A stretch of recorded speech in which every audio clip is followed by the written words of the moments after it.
Hi అండి, ఈరోజైతే prawns pulao చేశాను. చాలా బాగుంది. మరి చూసేద్దామా? దానికైతే 1/2 కేజీ ప్రాన్స్ తీసుకొని ఉప్పు, కారం, పసుపు, అల్లం వెల్లుల్లి పేస్ట్ అన్నీ కలిపేసి పక్కన పెట్టేసిన.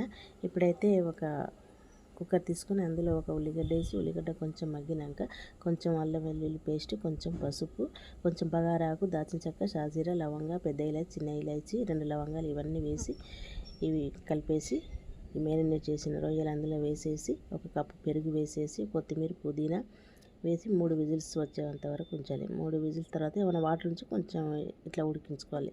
1 టీ స్పూన్ అంత రాళ్ళ ఉప్పు వేసేసి కలిపేసి ఒక గ్లాస్ బియ్యానికి గ్లాసున్నర వాటర్ చొప్పున వేసుకోవాలి. నేనైతే వేసిన 2 గ్లాసుల బియ్యం వేసిన వాటికైతే వేస్తున్నాను.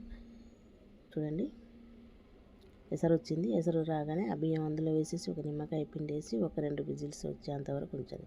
2 విజిల్స్ తర్వాత తీస్తే సూపర్ ప్రాన్స్ పులావ్ అయితే రెడీ అయిపోయింది. సూపర్గా ఉంది. టేస్ట్ అయితే అదిరింది.